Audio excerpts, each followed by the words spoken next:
Welcome, Daniel Nation, to our monthly podcast, the Daniel Report. And we are in a part two series tonight with the chairman race for the Texas State Party, the GOP. Our state convention is coming up in a couple weeks, and we're interviewing all of the candidates who are running for the chair and the vice chair position. So, in part two of the interview, we're going to be interviewing our current chairman, Abraham George, and Amanda Hopper, who is running for vice chair. And so I'm going to give them just a moment to introduce themselves. Abraham, welcome to the Daniel Report, sir. You have been on our show several times before, and I always appreciate a great and honest conversation with you. So for those who don't know who you are, why don't you give us just a couple of minutes of your background and who you are, sir? Welcome to the show. Well, thank you for having me, Brandon. It's been an honor to work with you in Collin County, and I know you're back in Denton. Uh, I serve as the chairman for the Republican Party of Texas now, and I was the chairman for Collin County Republican Party prior to this, and an SRAC member, vice chair for Collin GOP, and did like Collin County Conservative Republican, all of those things that you kind of do because you want to be part of the group that who are making the difference. So, as you can tell, I'm not from Texas. I was born and raised in India to a Pentecostal preacher's family. My dad is a Pentecostal preacher. He still is, and he serves the Lord in India and here in Dallas. And you can kind of identify. I know your church is a Pentecostal church, and I've been to your service, and it's an amazing church. Uh, I do go to a Baptist church now, so that is a full disclaimer there. But I got into politics when Obama ran, and I just did not like his policies and his priorities that he was pushing, and saying all the immigrants or minorities have to be supporting the Democrats. That's the thing to do, and we pushed back and ended up in politics. What we've been doing. I'm married. I got two children, a 17-year-old daughter and a 12-year-old son. My wife works. She's a nurse. She works at the Baylor Health Systems, and I own a small business. Been doing that for about 10 years or so. Um, Become a business owner. I don't know, in 2004 or five time frame, and the American dream is still alive if you can work hard and make it happen. Absolutely, yeah. You've done a, great job there with building a successful business, and you are the epitome of the American dream. So we encourage everybody to come and build their dream in America. So Amanda, good to see you on our show. This is the first time we've had you as a guest, and of course, everybody knows your husband, Andy Hopper. And I met you guys the first time when you were doing Wise County Conservatives, and we were going to the Capitol on the buses in the 88th session. So, Amanda, introduce yourselves and tell us a little bit about yourself.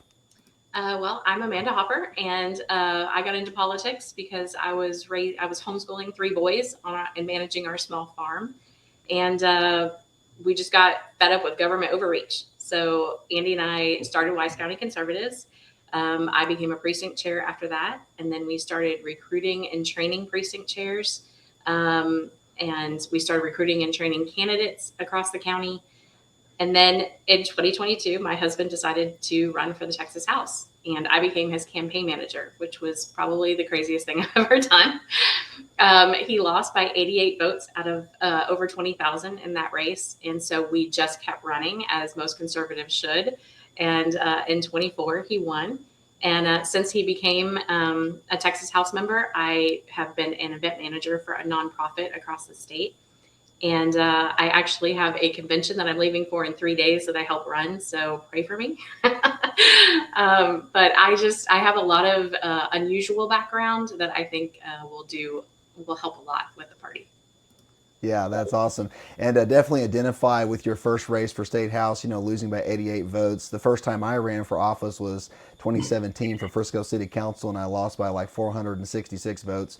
And man, I think when you lose by a small margin, it's more painful than losing by a large margin because you almost had it. But thank you guys for trying again and just sticking with it until you guys won. So very, very proud of Andy Hopper and the work he's done in the legislature. He's one of our heroes. So Abraham, let's go back to you with the next question.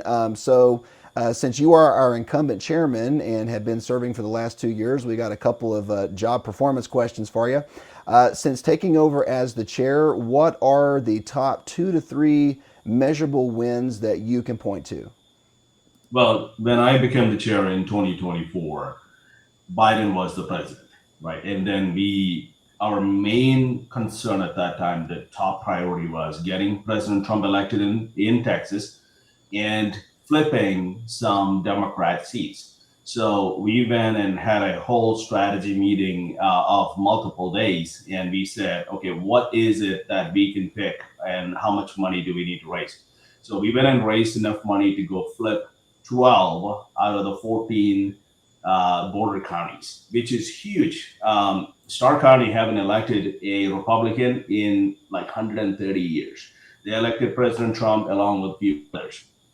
Those 14 counties in the border counties were the right target for us to go and hit. And our grassroots members, we raised money to door knock 100,000 doors in South Texas and flip those counties. And that's a huge win when we first started.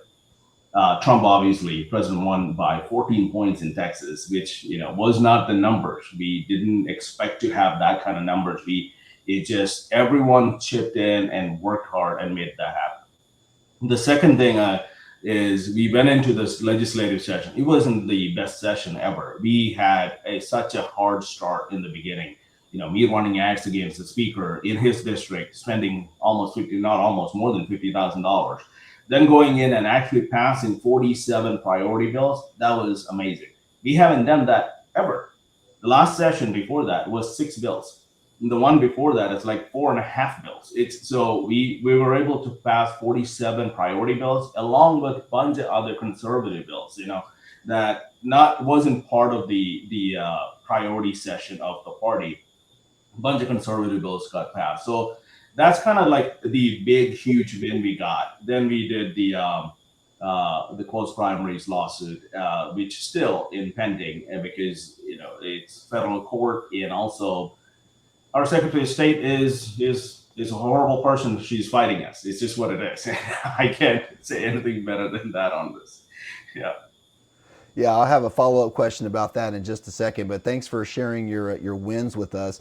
Amanda, if you're elected as the vice chair of our party, what would be your top priority in the first 100 days? My top priority is getting primaries closed. That's, part of the reason that Andy and I jumped into this race. For us, it was very easy to see over, now 3 cycles, Democrats voting in our primaries do actually change who we get in office. And we feel like, we can't change things at the state level and in the Texas House, Texas Senate without actually closing those primaries. So, we looked at all the candidates, and Chairman George has already started that process. He's already, basically at the 10-yard line, and we want to get behind him and help him, get that over the finish line. I think also just one of the things for me is the party has a problem over the years of trying to focus on relationships. And I think Chairman George has done an amazing job of making sure we stick to focusing on principles. And for us, that's incredibly important. We have to continue with those ledge priorities. That's the voice of the, people at the local level. The party serves to amplify that voice and to get those things turned into law. Yeah, thanks for sharing, Amanda, on that. So, Abraham, while we're on the topic of closing the primary, where are we with the lawsuit, and how much do you think we'll win the lawsuit, and how long would it take to actually implement a closed primary? Well, I know we're going to win the lawsuit. I know that for a fact because it is a very simple lawsuit that says the Republican Party have the First Amendment right to associate with the people who we believe are Republican. It's very simple. It is our constitutional right to have that in our Republican Party. The question is, how long would it take? We started this lawsuit right after the session because we could not start the lawsuit before the session. If we did that, the court will say, because courts are not legislators, they don't write laws, and we don't want them to write law. Republicans don't like courts getting involved in writing laws. they would have said, go to your legislator because you currently have a conflict with our rules have a conflict with the state law. The state law says we have open primaries in Texas. Any Democrat can not only run, they can vote and run in our primaries, which is absurd. So we had to go to the legislators. We did. We talked to the legislator. We had about 6 bills that was filed, both from the Senate and the House.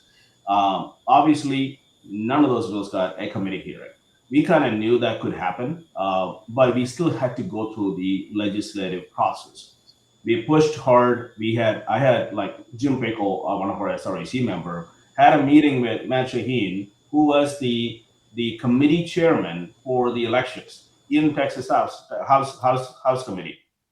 Jim Pickle, along with a few others, met with him. Jim was the only one on our side, and everybody else who showed up, like Red Texas Project people. Wayne Hamilton is, I think, is his name, is a lobbyist, and along with a few others, I believe David Luther, who was a former TRCCA person. They all came together and basically told Jim, "You don't know what you're talking about." And Matt would not even meet with me.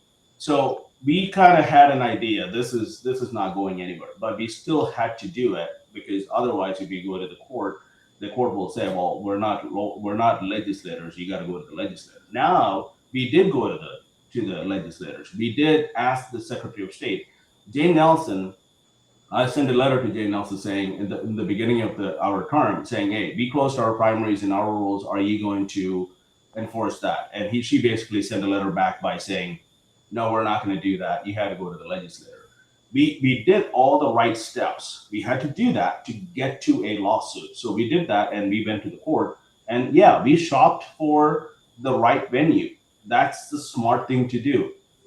My opponents are upset that we went to Amarillo. I'm like, that's the most conservative judge when it comes to constitutional issues. So we went there.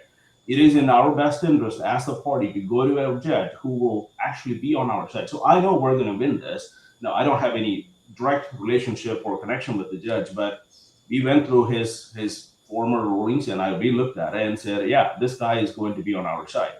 So we will win this lawsuit. And the problem is Jane Nelson is spending or allocated $1.3 million to fight this lawsuit against the party.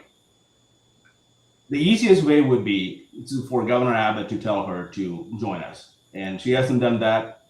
Attorney General, who is supposed to fight us for the state, is joined us, and Jane Nelson accused the Ken Paxton for colluding with the party, which is absurd. These are the kind of things that we get from the rhinos, and honestly, because they want open primaries. That's the only way these people get elected, and this is the reason we were fighting the closed primaries lawsuit. And it's a federal case, and if Jane Nelson have her way, I'm pretty sure we're going to go all the way to Supreme Court, and it's going to take us millions of dollars to get there.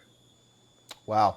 Well, thanks for updating us on the status of the lawsuit. We appreciate that. Amanda, in your estimation, where is our party underperforming right now, and what would you like to do to fix that? I mean, the party always should be amplifying the voice of the local party. I think that we could do more, especially with rural counties. Rural counties, they frequently feel left out. It's difficult in rural counties. A lot of the parties are at least like in Wise, we were non-existent at the time that Andy and I started Wise County Conservatives. We had a chair, but at the time we had 0 precinct chairs listed with the Secretary of State. And, I've been calling around to county chairs around the state, and that does happen in rural areas. And in those areas, we're not getting out the Republican vote because the party is very small.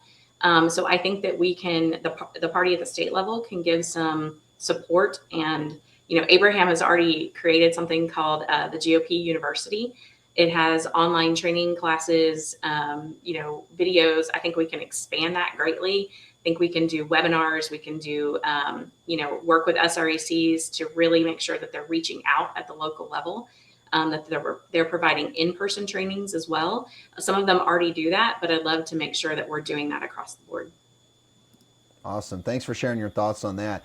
So, Chairman George, how do we evaluate whether the Texas GOP is stronger today than when you took over 2 years ago? What would be your metrics that you would use to evaluate that?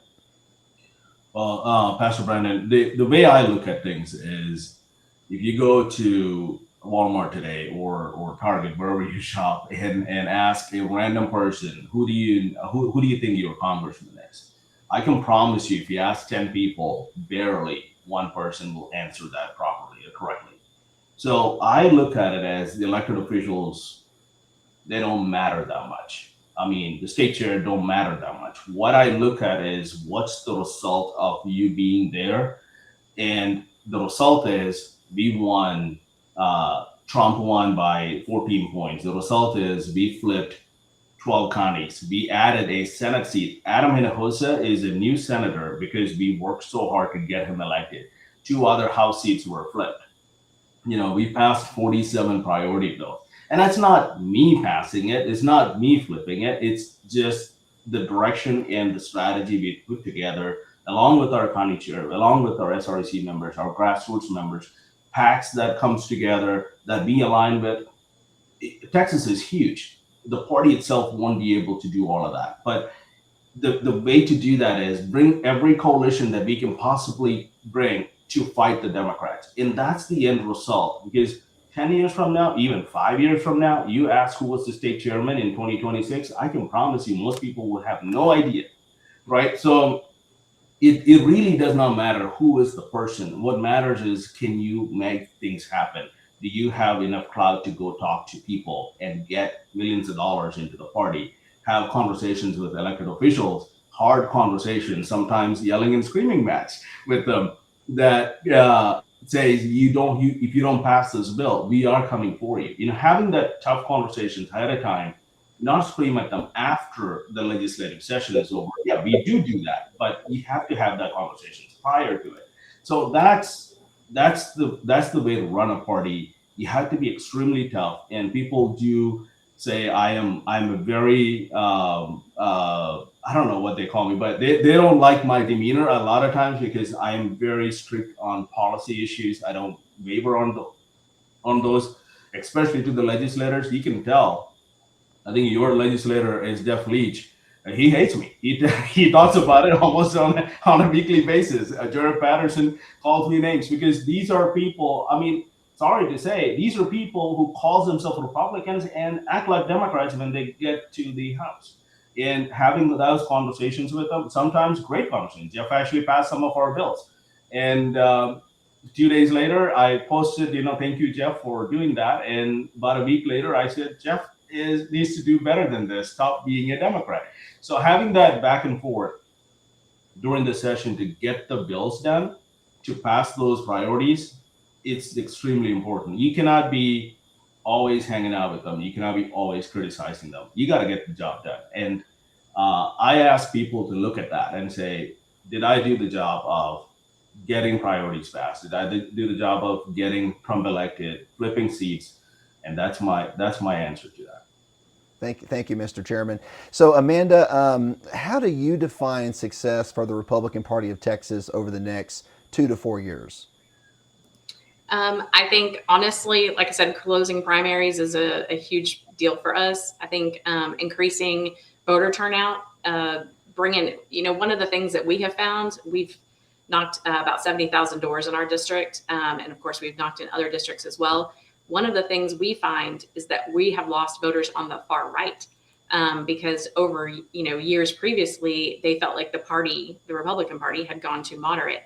Now we've started to go back and we're reaching them again, but we need to bring them back into the fold. We want to make sure that we're not, just constantly trying to get people in the middle. We want to get those people on the far right because they're our boots on the ground. They are our, strong voters. They're voting principally. So I think that, increasing voter turnout, making sure that we continue very strong communications with the legislature, making sure that they understand the people at the local level have priorities. There are things that they want turned into law. And we just make sure that we give them a path for that to happen. Yeah, thanks, Amanda. So, Chairman George, you mentioned just a second ago when you were talking about your job performance the last 2 years. Part of the job of the chairman is to raise millions of dollars. How much have you raised for the party during your term, and then what is your goal if elected for the next term? So our party's operations is about $100,000 a month, and that's not the party operations. That's our basic burn rate. We're talking about rent, about $20,000 in Austin, which is the craziest thing. But we'll talk about that later. Uh, then you have the employee salaries, the benefits, some office supplies, utilities, things like that. That's about 100 grand a month. The compliance, we got to pay compliance fees for getting everything prepared for TEC, FEC, things like that. So, but that does not get anybody elected. The idea is to raise a bunch of money so we can have a bigger office. It's just stupid. The idea is raise money so we can have huge victory programs. So since I got elected, this was about 2 weeks ago that when I checked, 2 or 3 weeks ago, we are at about $15.5 million, $15.2 million, not half, is what we brought in. And there is a narrative that, hey, Abraham said 18 million will be brought in. So I did say that. I said somewhere between 15 to $18 million is what will take to have a good victory program, run the party properly. We're about 15 and a half or 15.2 or something 2 weeks ago, probably at 15 and a half now. So my goal is not to have a ton of money sitting in the bank account. The goal is to raise money so we can do projects. The way we raise money is to go to donors and say, this is a project, would you support this? And some donors will say, no, it doesn't matter to me. I don't care about that project. So we'll go to the next one. But the issue is not do we have enough money. We have plenty of money. I mean, the convention is doing great. We're probably going to end up spending about $2.5 million on convention. We're bringing in donors that we've never had in the past. Sponsors are coming in that are never had in the past, and like speaker is coming in, and he didn't have to do that. We asked him, hey, come on in, and wanted to be part of the convention. I said, you're the speaker of Republican Party of Texas House. The Texas House is run by Republicans. And if you don't show up to the most grassroots event of the 2-year term, then what is that? What kind of message is that? So he's showing up.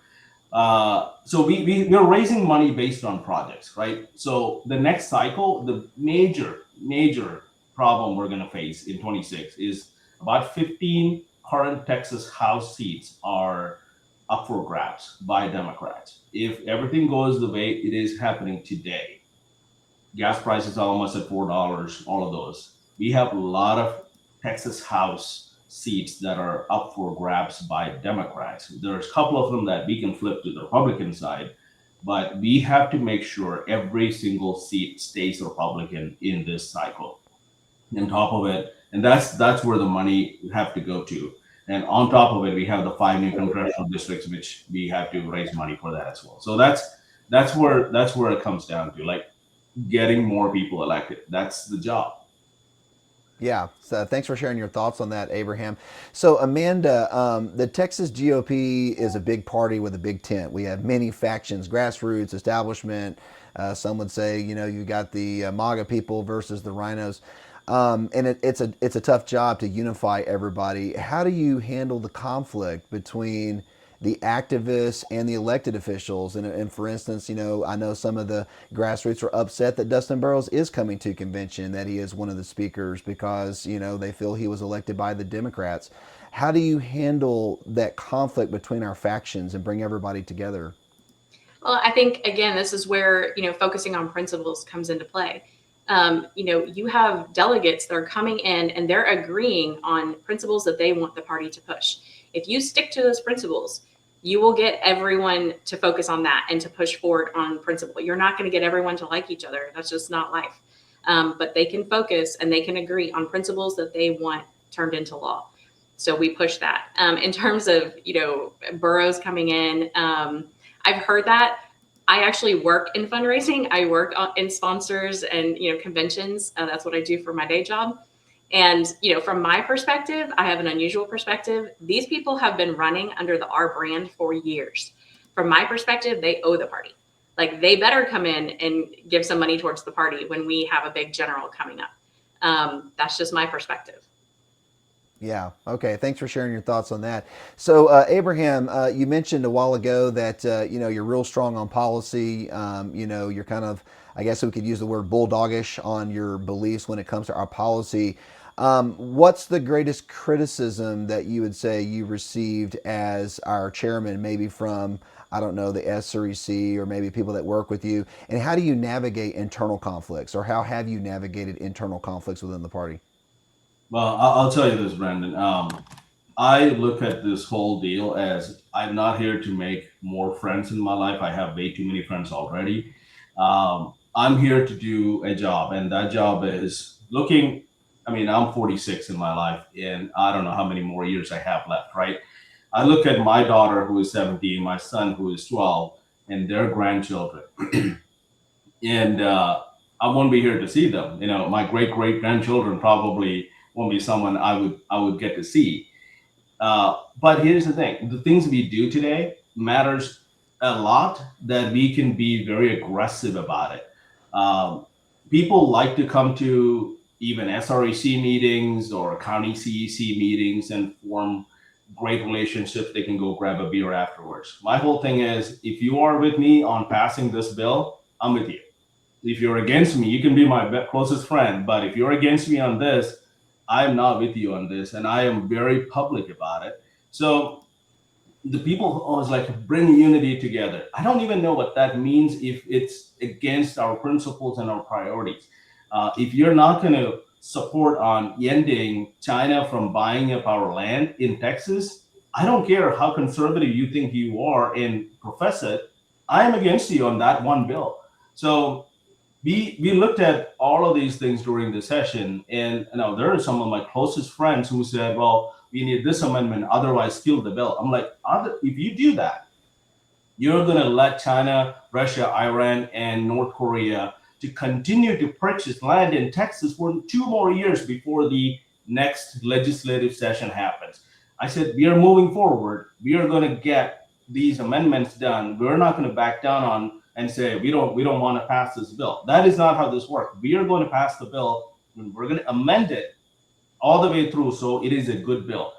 Again, talking about Matt Shaheen and Angie Chen Button, at the last minute, they added an amendment that made no sense. They said, if you're here legally, you can purchase the land. Well, at that point, almost every Texas legislator will like, well, if you're here legally, that makes fine. That sounds good.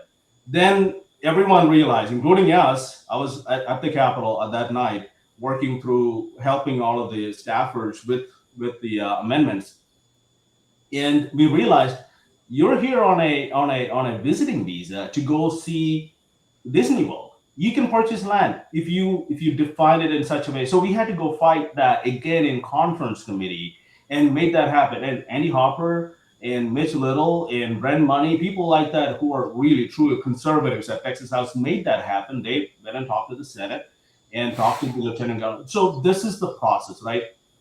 And that's where I stand. I'm like, you can be my closest friend, but if you're not with me on getting this priority done, I'll have a conflict with you. And if you can be the worst enemy, but if you're supporting ending China from buying up our land, yeah, let's work together to get this done. So that's my personality, and honestly, I'm not planning on changing it either.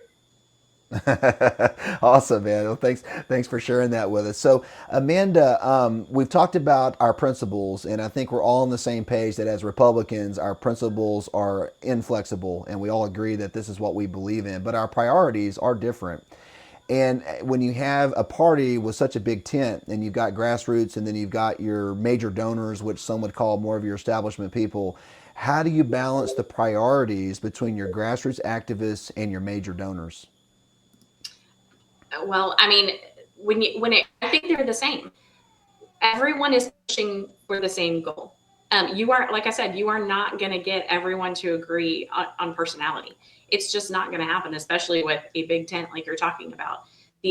What we have is a call to action. We have a relative. That's what we are.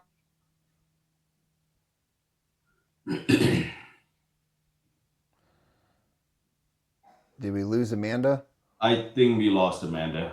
Okay. I think, Amanda, you froze on us. You may have to come back into the interview.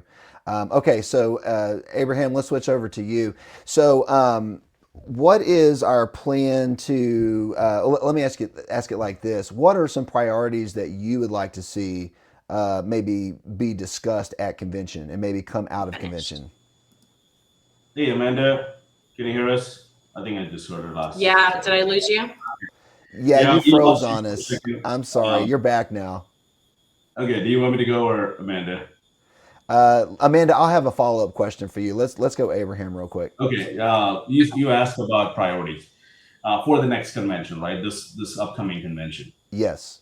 So I personally going to committed to pushing two priorities. I know it's up to the grassroots to the convention to do that, but I am also a delegate, so I'm going to push these two priorities as a delegate. One is stopping Islamification of Texas. We've done multiple podcasts on this on Texas GOP's YouTube channel. John Gonzalo, Frank Gaffney, people like that who showed up and talked about like 1 hour.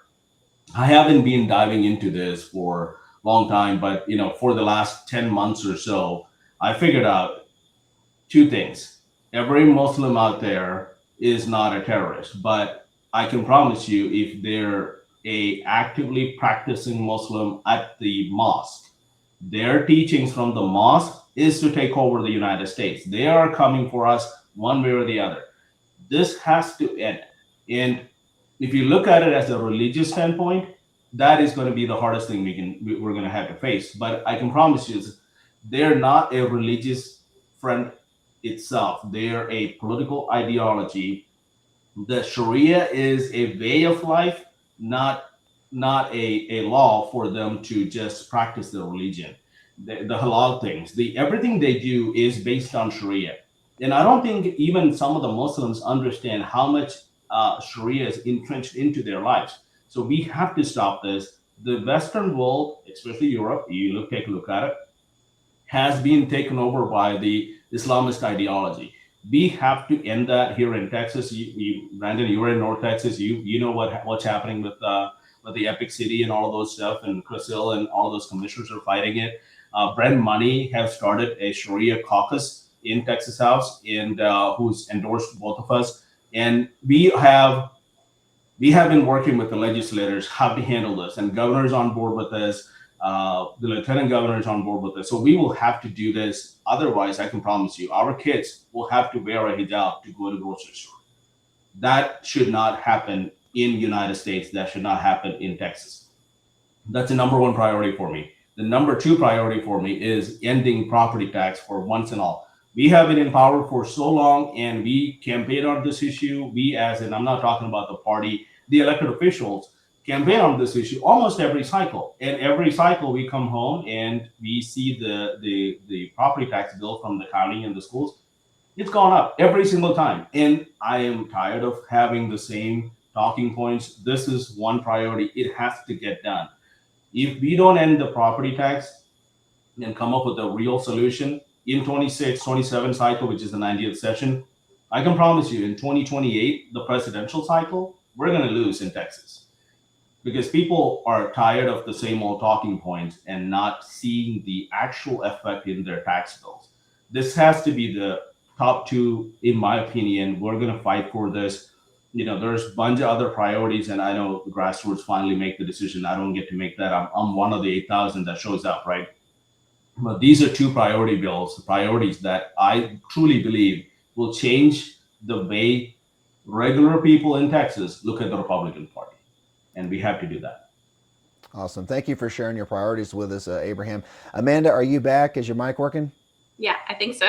Okay, yeah, you're coming through clear. So, Amanda, are your two priorities the same, or did you have any other priorities that you wanted to champion at state convention? I have the same ones. One of the things that we were frustrated about last session that we saw in the Texas House is that there wasn't a really good understanding of the Sharia law happening in Texas until literally the day after the bill filing deadline. And then things started coming out. And that is not an accident. They knew that we would be stuck for 2 more years, not being able to do anything, because we only meet every other year. So that is a huge problem. I think the legislature is definitely going to have to answer that call this year. I think that the party will definitely push that as a priority. Also, property taxes, like Abraham said, door knocking, back in the 1800s, we had, around in other states, they had gone to Texas, stuck to everyone's doors in Tennessee and other places, and people were fleeing to Texas. Now we have native Texans, putting a "Gone to Oklahoma" sign on their door, because they can't afford to stay. And we have people coming in from other areas, but native Texans are leaving, conservatives are leaving because they can't afford to live here. Yeah, that's a good point. So, Abraham, back to you. Do you have any idea what our primary turnout was this year in March? And what is your strategy to increase Republican turnout in the general election in November? So there's 2 things happened in the primaries. One is Democrats finally had 2 candidates that they want to fight over, Talarico and Jasmine Crockett, right? When they happen to have a real candidate, 2 real candidates, they went to the other side. So this shows you why we need close primaries. These are people who were casting a ballot in Republican primary. You look at a good amount of Republicans and look at their social media. So we did a study after the primaries were over. I had a group of people look through social media influencers and people like that, look through all of the people who voted in the Democrat primary that switched over from Republican. And we saw a good amount of them are on social media that's available. They are hardcore Democrats with pride flags and things like that. So they were all calling themselves Republicans while they didn't have a Democrat candidate primary election going on. So, which I think it was one of the best things, because if you look at some of these elections in this cycle, we actually did get a lot more Republican voters that wanted to cast a ballot for conservatives. Don Huffines won. So there's some of those things. I'm not going to go into all of that, but we looked at all of those numbers and it's like, oh, we actually have more conservatives winning this cycle because Democrats actually are voting in the Democrat primary.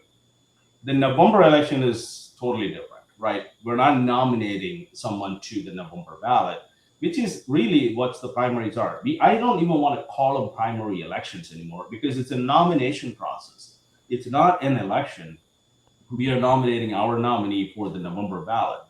And the November election is going to be all about what we are going to stand for. And it has to be about Sharia law. It has to be about property tax. It has to be about ending crime spree in Dallas, Harris, and Tarrant, and Travis. It has to be about things that people care about. And that's the messaging. One good thing about it is we're in the process of hiring about 20 field staff. And a lot of that is in conjunction with RNC, Republican National Convention Committee. They're funding some of that. We've been negotiating with them for the last 7-8 months. And we're probably going to have somewhere about 40 to 50 staffers throughout the field that's been approved between us and the RNC. Governor Abbott's team is coming in. They're hiring their own people. That's a whole different siloed operation, but we will work with them. He is the top of the ticket. When Ken Paxton wins this election, Ken's team will work with us. So that's the end goal. Like having every version of the Republican who's on the ballot. They're down ballot candidates. Like if you're a constable candidate, you're not going to raise $10 million. You just can't. It's not possible to do. But all the top of the ticket ballot members or the top of the ticket candidates and the party will work together. And that's the goal. Like getting people out, turning out in South Texas is huge because we cannot lose those 12 counties. Flipping some of those seats like HD 70 is on our target list. Flipping that is a major thing.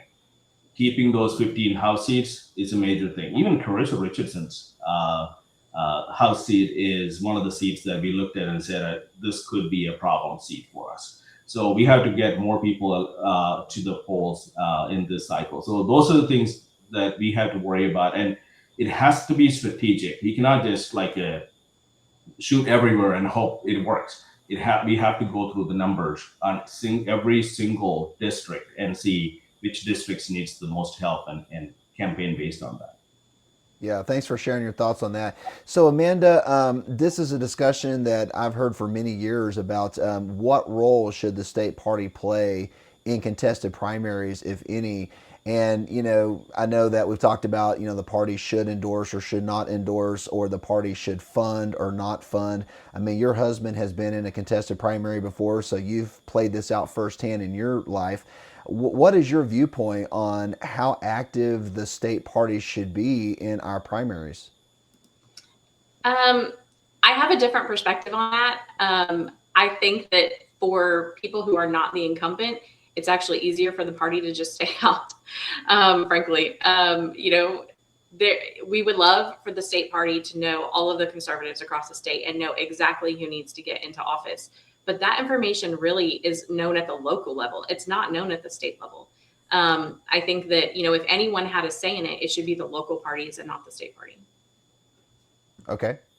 Thank you for your thoughts on that. So, Abraham, back to you, talking about candidates. How do we recruit and develop the next generation of candidates for our party? Long after you're gone, long after Amanda's gone, long after I'm gone, down the road, having a 50-year plan or something like that, how do we build a pipeline to really ensure that Texas remains red for generations to come? Right. So, Brandon, what we've done in the past is Charlie Kirk was a friend. I've been to his shows many times. I don't think I've cried for anyone when I heard someone died than Charlie. It was a huge shift in my thought process, and I think that goes for half of America too. It's not just me. Um, what we did is we reached out after a few weeks and talked to Turning Point and said, hey, how can we help? How can you guys help the party? And we want to build a party with a lot more younger people than we have today. You go to an average Republican event, the average age is probably like 60 years old. When I am the youngest guy in the group, that is a problem. So we looked at this, and one of the reasons why we had to we negotiated with the governor's team on bringing in younger people. They're coming to the convention with $25 registration fee, where everyone else is paying $100. Their hotel is essentially free. We're building, because a lot of these kids are in school. We want them to be at our convention. There's a good group of people showing up this time that we haven't seen in the past. A lot of registration for younger people are up. So our goal is this: we have to go to Turning Point chapters. It's a great organization. I know some people don't like them because they're too far right, whatever. But I think it's a great organization that has built a network. And then going to YRTs, the Young Republicans of Texas, then TYRF, the Texas Young Republican, the other group. There's two YRs, and having them part of the party, and not just, hey, come show up to our event so we can tell you what we think. Actually having them part of the conversation. These are people who are actually making good amount of money, and now for the first time in a long time, all of these groups are coming to convention. And it's not because I'm up there talking to them on a daily basis. I, reached out and said, hey, you have a Republican in your name itself. Why aren't you at the convention? Why aren't you sponsoring it? Why aren't you talking to the leaders, the elected officials? Why are you, all upset and sitting in your corner? We have a Texas to say we have to do this. And do you want Tallarico to be senator? So that conversation triggered a lot of these people and basically said, all right, we're in. We have our own problems within the party. So that's the goal: getting younger people involved, not just at the convention, at the block walk levels. They can do a much better job of social media marketing than anybody else. Trust me, I am not good at it. That's why we have a 25-year-old running our social media marketing. So we have to bring in people with that kind of ability and passion and talent. And that's what we've been doing for the last few months. And we'll see that difference in this convention. Having a bench of people run for office is the dream. Look at our presidential cycle for the next 3 cycles. We have all the presidential candidates ready to go. this is what we have to do at Texas GOP as well. Yeah, totally agree. All right, so in the last segment, guys, of our interview, we're going to ask a couple of tough questions just because you need to be able to differentiate yourself from your competition. So, Amanda, let's go with you first. What experience do you bring in managing large organizations, budgets, and teams? So as I mentioned earlier, I have run now 3 House cycles. So we've had large budgets over $1 million each one of those times. And I was the campaign manager, so I have to help fundraise, have to help manage how that money is spent.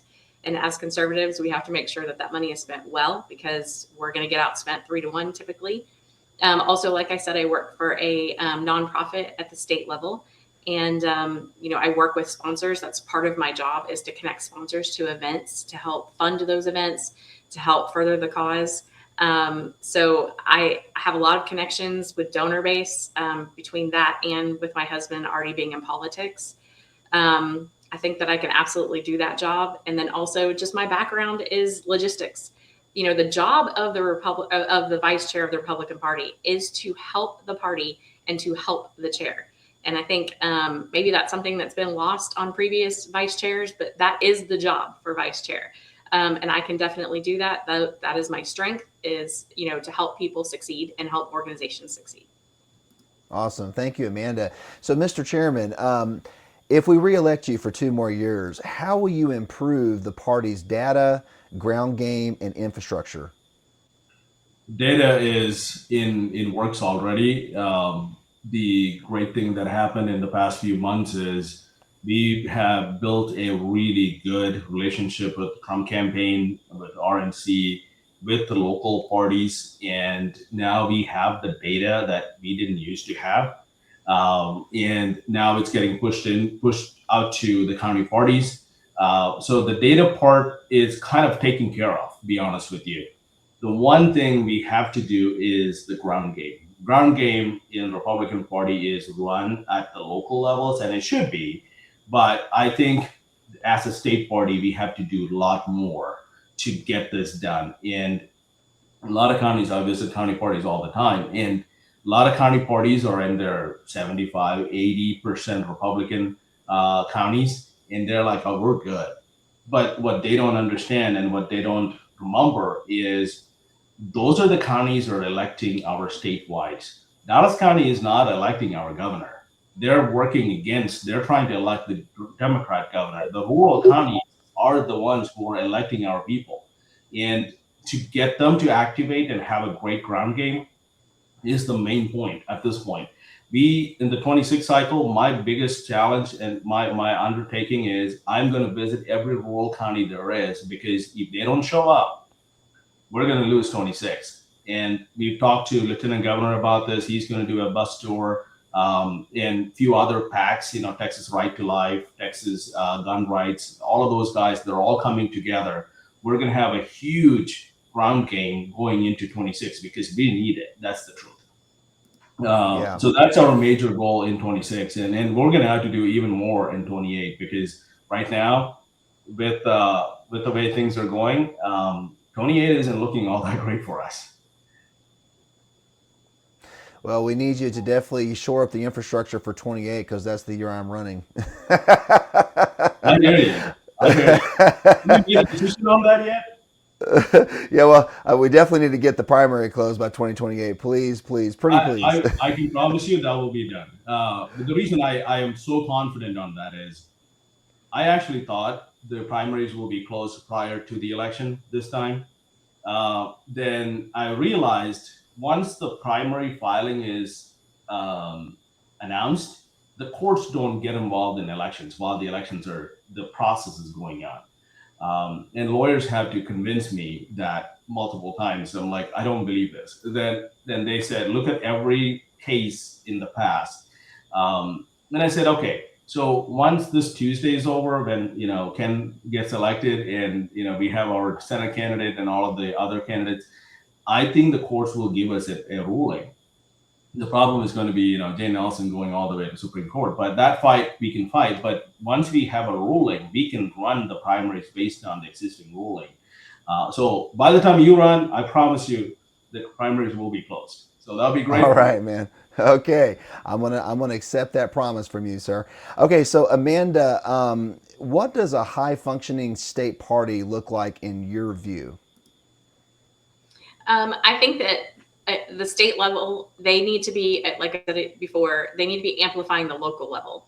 So anything we can do to help the local level get out block walkers, get precinct chairs, every single one of their seats filled, getting those people trained, making sure that they have all of the materials that they need, making sure that they know how to fundraise, getting voter outreach ideas. Just there are so many things that we could be doing to help the local level be stronger than they are. Like Abraham said, the only way to get out the vote is at the local level and is by block walking. And I know that that's painful for most people to hear, but that is the only way to do it. So I think that, from the state level, we can be interacting with the legislature about the legislative priorities, getting those things turned into law. But in terms of just strengthening the party as a whole, we need to be helping those local parties be incredibly strong and, just absolutely filled with patriots. Awesome. Thank you, Amanda. So, Abraham, why are you the best choice over the other candidates? Specifically, why should we reelect you, sir? Well, it's a tough one. So here's the answer. If you want a chairman who is going to go and hold the Republicans accountable, have tough conversations, and run ads against the speaker of spending 50 grand, and then go and sit down with them and say, "Here's my priority bills. You need to get this done," and have those tough conversations and continue to build not only the relationship, that prominence of what the party's supposed to be, then bring in enough resources to flip 12 counties in South Texas, to get Trump elected, Cruz elected, and to go fight the closed primaries lawsuit at the same time, to go fight the congressional district remapping. All of that to do, you need a personality that doesn't really care much about everybody else's, feeling in a way, but to work on actual issues. Um, my opponent says they will close the primaries. I can promise you they won't raise the money to close primaries. She was already upset that we spent $300,000, which is nothing compared to what we have to spend. So those are the kind of things. I mean, we can have a party of like overall great, we're all friends, and we want to sing choir together. That personality, that party structure, bring joy to the party. Well, that is a way to run the Republican Party, but that's not the way I can run the Republican Party, because I think we are losing our battle with the Islamification, with tax dollars, the property taxes, the economy the way it is. The Republicans are in charge, and we have to do better. Otherwise, I can promise you, look at Iran in 1978 to look at Iran today. Our kids will be wearing hijab, walking to grocery stores and to schools. It cannot happen. You need a fighter for that, and I'm willing to do that for 2 more years, and get this done, get the close primaries done, get this priorities done, and I'm excited for to go into that battle one more time. Thank you, Abraham. Amanda, last question for you. If elected vice chair, when you face resistance from within the party, how will you lead through the opposition or resistance that you might face? I'll just bring them back to what we all agree on, which is the platform and the priorities. I think that we can fly off the handle about personalities all the time, but that's not what we're here for. That's not what we're fighting for. We are here because the difference between the Republican Party and the Democrat Party is not what it was 50 years ago. Now it's a difference between good and evil. And as a party, we need to fight for the things of God, no matter the earthly consequences. And just to remind people of that, to bring them back to principle, these are the things that we're focusing on, and personality conflicts are not what we're dealing with. Yeah, that's a good point. Thank you, Amanda. Abraham, last question for you, sir. If the Texas Republicans give you this role for 2 more years, what is the legacy that you want to leave? The number one thing is close primaries. getting that done, and then to go and build a party that passed all of our priorities. We passed 47 bills. We could do more, a lot more. So having people like Andy Hopper and Brent Money and Mitch Little and all of these new guys that are coming in, having them on our side with the party, I think we can do a lot better job this coming cycle, and we're ready for that. That's my legacy as I leave after my term and say, hey, I did my job, and this is where we are at. I know no one's going to remember me, but I remember, and my kids will enjoy, and our grandkids will enjoy the freedom that we all fought together to keep in Texas. So that's my legacy. If we end Islamification and get property tax under control, I think we're going to have a great 26 and 28. Awesome. Thank you, Chairman George. By the way, I'm going to throw the Texas GOP website up there. If folks have still not registered for a convention, what do they need to do? I know there was a little bit of trouble with the registration system. Is that all worked out now? And what do they need to do? Yeah, all worked out. The systems are working. A lot of this was like we had the wrong, or the voter ID was like had like errors in the back and things like that. And the vendor we use called Cvent, they upgraded their system. That didn't help. So all of that is worked out. Registration is going very smooth. You can go to texasgop.org or convention.texasgop.org and click on register button. Please do register. We have I don't know, I think like more than 4,000 people already registered and purchased their tickets for gala and all of that stuff too. So convention is doing really good.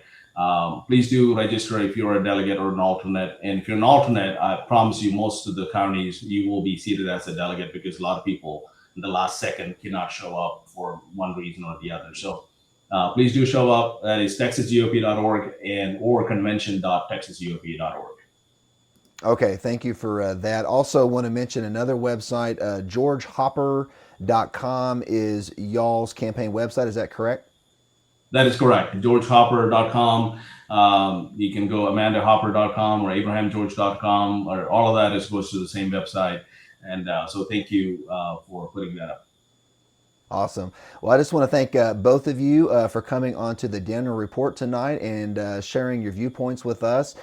Just want to mention that state convention is coming up in the next 2 weeks. So if you have not registered yet, please get out there and do that. Get your tickets for the convention as well as the gala. And there's other things going on like the prayer breakfast and the congressional breakfast and different things that you can get tickets for as well, all through the website texasgop.org. Also, go to danielnation.com to check out our upcoming events and see when we're going to be going to the Capitol next, or going to state convention, or wherever we're going to be. You can follow us at danielnation.com/events.